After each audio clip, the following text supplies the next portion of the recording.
you're good. All right, thanks for being here, everybody. We'll start with an opening statement from Coach Brennan, and then we'll take questions again in the interest of fairness. Let's stick to one at a time, and we'll get back to you if you have follow-ups. Thank you. Coach? All right, good to see everybody. Appreciate y'all being here. Obviously, last weekend was a really, really busy, exciting weekend here at Arizona. You know, I think Desiree and Tony and everybody involved was just like all the multiple events and Hispanic Heritage Day at the game and just all that like made for an amazing weekend on campus here. And so as I look forward to this next coming week and us inviting our friends down here from BYU, a top 25 team, you know, my challenge to our fan base and to everybody that loves the University of Arizona is to show up. Let's sell out Arizona Stadium. Let's make this thing the hostile environment we know it can be and make it really challenging for our opponents, when they get here. I think that's something I know we experience every time we go on the road in the Big 12. We experienced it 2 weeks ago at Iowa State. Sold out, rocking, loud, hard to deal with. And I think that's something that we are absolutely capable of here. And I think, and also when we do that, I would also ask our fans, like, let's be respectful in this thing. I think that's one of those things that we're better than that. And let's be here and let's see a great game. Let's cheer on the Wildcats with everything we got. Let's make it incredibly hard on BYU, but let's be respectful in the process. So we're excited. We got a big week ahead of us, a lot of work to do, and I will take your questions now. Thank you, Coach. We'll start with Justin and then Troy. So after the Oklahoma State game, you mentioned the third quarter, how it's kind of a crisis situation. After reflecting on the film and just kind of looking at the last few games, what do you see in that category?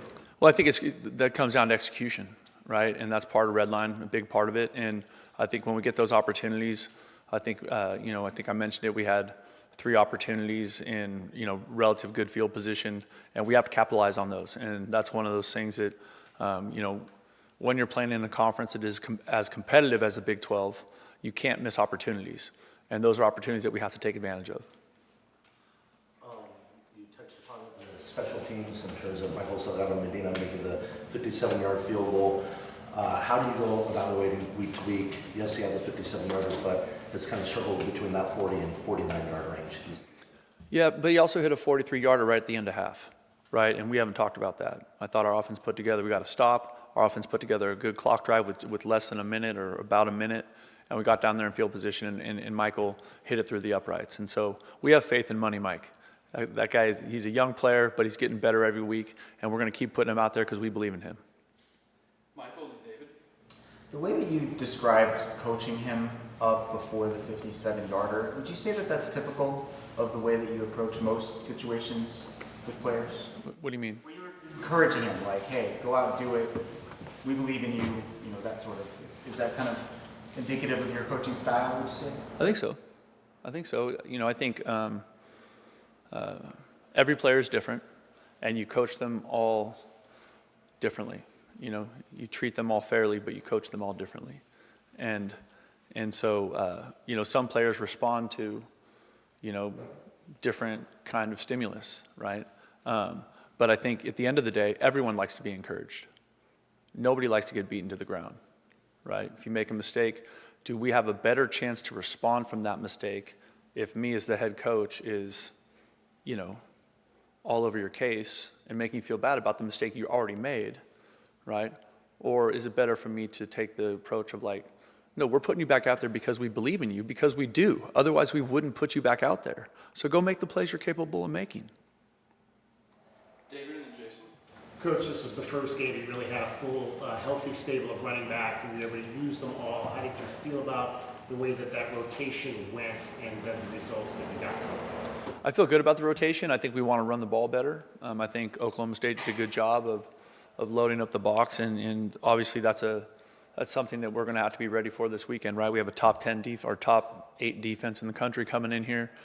They're extremely well coached. They have good players. They know their system. They believe in it, and they're multiple. They're able to be multiple in it, but they play incredibly physical football. So that's something that we got to get ready for this week.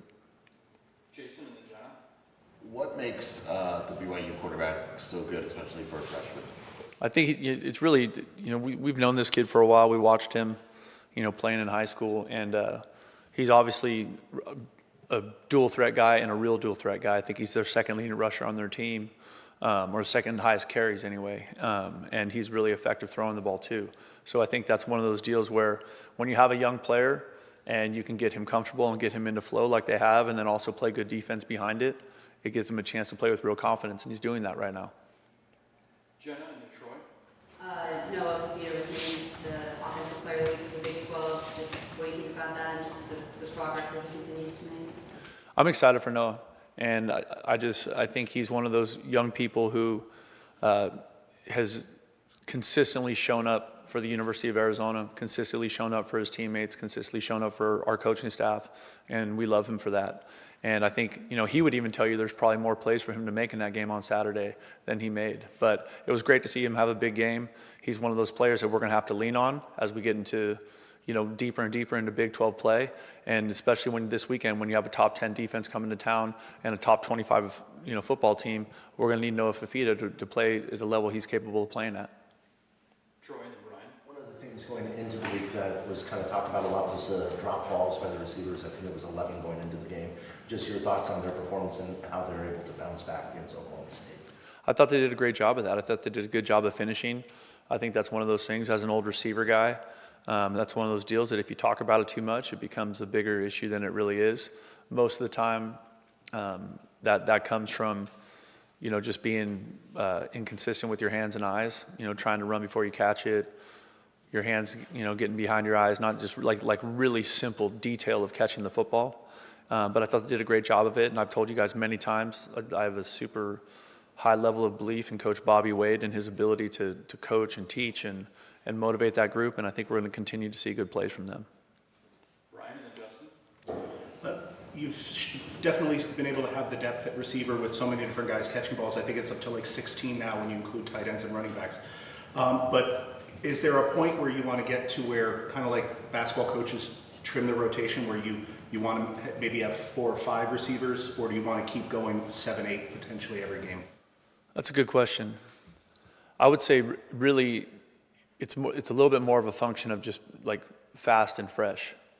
And so because if we feel now some guys have made more plays than others, right? So those guys are still getting the lion's share of those plays, of those snaps. And then there's also some young players in there that are in that growth and developmental place, and you're starting to see more from them on game day. Like a good example of that this last Saturday was Gio, right? So, there's I'm excited because I think that group will continue to improve as we go. And one of the things that we've been saying all along is that the more competition we have in the practice environment amongst every position, the more it raises the level of play in that group. And I think, there's been a lot of fun stuff in that group, and I think there's more to come. Justin and then Michael. This is kind of a loaded and big question, but how would you assess the culture that is currently in place? I know, last year was a different case, but how do you just feel about the coaches and the players and just kind of, where this thing is going right now? I think we're in a great place. I think red line is obvious to see. It shows up everywhere. I think the players and the coaches are in great alignment of what we're trying to do and how we're trying to move forward together. It's been, I think culture is one of those things, it's such an overused word these days, but it is such an important part of building a football program.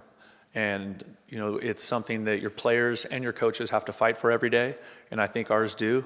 And I think everybody knows exactly what we want it to be and what it's supposed to look like. And when people are outside of that, they don't fit. And it's either a player or a coach making sure a guy knows that he's stepped outside of that space or outside of the culture and that it's not the direction we want to go. So I think we're in a great spot with it. Again, it is the culture of a football team and football program is always a work in progress. But I like where we're at and I like the direction we're headed with it. Michael and then David. Coming out of the last game and heading into this week, how would you assess the state of the offensive line, both health-wise and performance-wise? Yeah, I think those guys have really come a long way since we started, and I feel good about the depth of it and the guys that we've been able to plug and play as we go. In terms of how ready they're going to be for that game, I trust Josh, right? Like for this game on Saturday, right? Like Big Josh is a fantastic coach. Those players are extremely hardworking. They're all super, super committed, and so Josh will have them ready to play. And it's a big challenge, right? Like I already said, we're playing a physical team. They're big up front. It's one of those games when you play that you know it's going to be a physical football game every time you play BYU. David and Damien. Trey Spivey has become a red zone target for Noah. As you evaluate him, what makes him the type of receiver that a quarterback can be comfortable with inside the 20 when you need to try to get points? I think what showed up on Saturday is just how competitive Trey Spivey is. You know what I mean? Like the two plays that he made where he was, breaking the tackle and running through contact. I thought that I was just really, really excited for Trey and really impressed with it. But he is a big body. And so you like that in the red zone because a lot of those plays in the red zone are, you normally catch the ball and contact is imminent. And so his ability to play the ball strong and get the ball in his body and finish down there has shown up, and we're excited about that. Damien and then Jason. So Brent, if you go back looking at the tape with regards to Noah, what play or what decision did he make on Saturday that you felt best exemplified the strengths that he brings? I think I would say the play that exemplifies that with Noah is the touchdown throw to Luke Weissong, right? They bring the corner off the edge, right? He feels it. He doesn't even see it. He escapes that. He makes two other guys miss. He picks up a good block from Tristan Bounds. And then as he escapes, he has three defenders converging on him, and they're going to level him. And he still delivers a perfect strike to Luke Weissong on the opposite, outside the hash, on the complete opposite side of the field of where he started. It's just an incredibly impressive play to be able to escape all that and then deliver that ball with accuracy. When obviously it led to a big touchdown. But I think there's a lot of great plays he made. He's a really tough kid. I don't think he gets enough credit for how tough he is. But just the amount of throws that he was able to complete, while he was taking a shot, that takes courage. And, that's one of the many reasons we love Noah so much. Jason and then Justin. That kind of leads into my question. On that play, Gio Richardson had the block. Right. To kind of make sure Luke was able to score. He's also had the big catch down the field. With that in mind, what's kind of the next step for Gio and kind of his progression overall? Well, that's one of those things with the young player who's talented like Gio is getting him integrated into the game plan, which we've been doing, bit by bit, and that's been growing as we've gotten more games into the season. But a lot of that comes with his, because early on, I think you remember, we threw him a deep ball and he didn't finish it and some of that stuff. And then I thought that was a great response from him the other day because he didn't finish on the deep ball on our sideline earlier in the game. And then later you saw him come up with that incredible catch in a contested 50-50 ball. And so, his process is, continue to bust his tail in the practice environment so that he continues to get more and more comfortable playing on this level, more and more comfortable with the scheme. And then what happens is, I think, lots of times young players, they all want to make a big play, right? And that's so sometimes they get outside of the framework of what you're doing schematically, and it actually hurts the chance for a good play to happen. And really what you need them to do is you need them to make the right play. And by doing the right play, the big plays will come out of the scheme. Justin and then Michael. When you and Kalani Sitake were at Oregon State, what did he show you that made you believe that at some point he was going to be a head coach down the road? Kalani's a great human being. We had a lot of fun together when we were coaching there. We lived in the same neighborhood. Our kids ran around together in the neighborhood at all hours of the day and night. It was really fun. When we were together, I always thought he had just incredible command with the team. At that time, he was our defense coordinator. But he just had a great way about him. And he has a great ability to be honest with people, but also be demanding. And that showed up in our time together. And, it's been fun for me because just watching the success he's had and continuing to, have our friendship, over the years, he's also been a guy that we've talked about stuff that we were dealing with, within our program or within college football or whatever. He's a really good football coach and an even better human being. Michael and then David. So Myron Robinson was out for pretty much all of training camp, and he's kind of worked his way back in and got his most playing time this last week, and he had that very impressive chase down. Yeah, you the saw him sack. chasing him, yeah. What did you think of that play and his upside moving forward? We're really excited about Myron, and we've just been, kind of waiting for him to get healthy, and then on top of that is just like how quickly can he understand what we're doing schematically, so that when he's in there, you love his ability, you love his talent and his physicality. Now he needs to know what to do so that he's not a liability schematically, right?